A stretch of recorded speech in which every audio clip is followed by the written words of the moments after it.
नमस्कार दोस्तों, वैकुंठ भगवान श्री हरि विष्णु का निवास स्थान है। आज की इस प्रस्तुति में हम वैकुंठ लोक के बारे में जानेंगे। वैकुंठ एक ऐसा दिव्य लोक है जहां गई हुई आत्मा फिर से कभी भी वापस नहीं आ सकती। उसे मोक्ष प्राप्त हो जाता है और इसीलिए पृथ्वी की हर एक आत्मा मोक्ष प्राप्ति के लिए वैकुंठ की कामना करती है। लेकिन हमारे मन में यह सवाल जरूर आता है कि अनंत कोटि ब्रह्मांड में आखिर किस स्थान पर वैकुंठ मौजूद है। अगर आपके मन में भी ऐसी जिज्ञासा है तो इस प्रस्तुति को अंत तक जरूर देखना।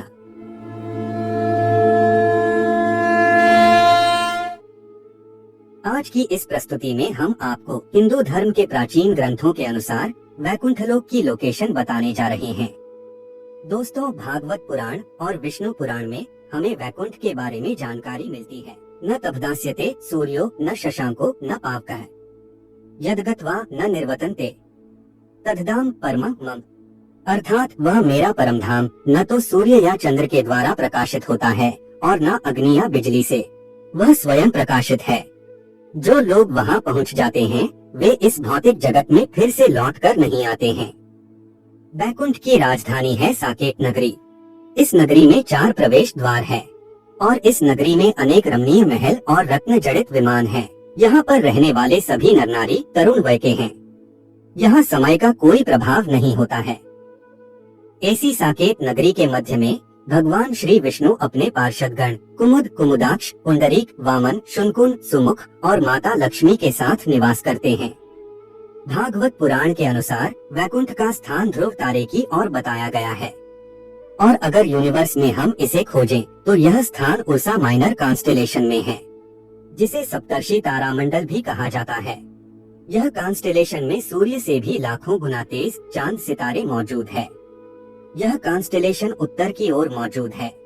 ध्रुव तारे की पृथ्वी से दूरी 433 प्रकाश वर्ष है। अगर हम इसे किलोमीटर के हिसाब से देखें तो यह होता है 4 पद्म 10 नील 40 खरब किलोमीटर, यानी कि 4 की पीछे 15 शून्य लगाना पड़ेगा। यह अंतर तो हुआ पृथ्वी और ध्रुव तारे के बीच का। ध्रुव लोक से ऊपर 1 करोड़ योजन यानी 12 करोड़ 29,53,800 किलोमीटर बाद महरलोक स्थित है। महरलोक से 24 करोड़ किलोमीटर के पश्चात आता है जनकलोक। जनकलोक से 8 करोड़ योजन पर है तपलोक, यानी कि 98 करोड़ किलोमीटर के बाद तपलोक स्थित है। तत्पश्चात आता है सत्यलोक। तपलोक और सत्यलोक की दूरी है 12 करोड़ योजन, यानी कि 1 अरब 47 करोड़ 54,47,589 किलोमीटर। सत्यलोक जहाँ पर ब्रह्मा जी विराजमान हैं। और फिर सत्यलोक से ऊपर 2 करोड़ 62 लाख योजन ऊपर, यानी कि 32 करोड़ 21,39,169 किलोमीटर के अंतर पर स्थित है वैकुंठ लोक। वैकुंठ लोक जहाँ पर स्वयं भगवान विष्णु शेषनाग पर विराजमान रहते हैं। यह किसी भी आत्मा का अंतिम स्थान होता है। इस स्थान पर जाने वाली आत्माएं मोक्ष प्राप्त करती है। इसे ही अंतिम सत्य कहा जाता है और इसे ही ब्रह्मांड का अंत कहा जाता है। यहाँ पर जाने के बाद आत्मा जन्म मृत्यु के चक्र से मुक्त होती है।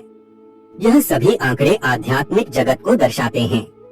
यदि हम धरती से वैकुंठ की दूरी का अनुमान लगाएं तो यह होता है 4 पद्म 10 नील 40 खरब kilometre plus 12 crore 29,53,881 kilometre plus 24 crore 59,07,763 kilometre plus 98 crore 36,31,052 kilometre plus 1 अरब 47 crore 54,46,579 kilometre plus 32 crore 21,39,169 kilometre. इन सभी लोकों की दूरी को मिलाकर होता है 4 पद्म 10 नील 40 खरब 3 अरब 15 करोड़ 78,444 किलोमीटर। यानी आप देख सकते हैं कि कितना दूर है वैकुंठ। अगर हम आज की टेक्नोलॉजी के आधार पर वहां जाने की कोशिश करेंगे तो कितना समय लगेगा इसके बारे में जानते हैं। आज के समय में हम एक स्पेस क्राफ्ट से 39,000 किलोमीटर प्रति घंटे की रफ्तार से अंतरिक्ष में ट्रेवल कर सकते हैं और इसी स्पीड से हम वैकुंठ जाएंगे तो हमें 10 अरब 52 करोड़ 30,85,000 घंटे लग सकते हैं। मतलब कि हमें वैकुंठ पहुंचते पहुंचते 12 लाख से भी ज्यादा साल लग सकते हैं। तो दोस्तों, आज की टेक्नोलॉजी से हम वैकुंठ कभी नहीं पहुंच सकते, लेकिन यदि भविष्य में ऐसी टेक्नोलॉजी आ जाए जो 1 महीने या 1 साल में हमें इतनी दूरी तय करा दे, तो क्या हम वैकुंठ पहुंच सकते हैं? तो इसका जवाब है नहीं, क्योंकि आप स्पीड हासिल करके वहां पहुंच तो जाएंगे, परंतु वैकुंठ आपको दिखाई नहीं देगा, क्योंकि वैकुंठ भौतिक जगत में नहीं है, वह दूसरे आयाम में है। और लंबाई, चौड़ाई, गहराई और टाइम, इस 4 आयामों के अलावा हम इंसानों की पहुंच अभी तक दूसरे आयामों तक नहीं बन पाई है।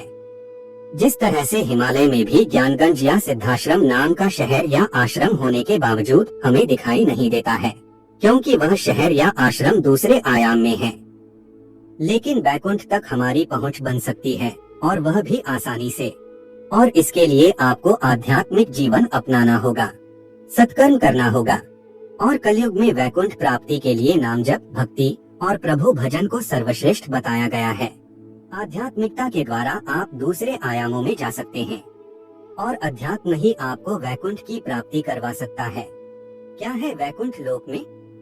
कैसा दिखाई देता है वैकुंठ लोक?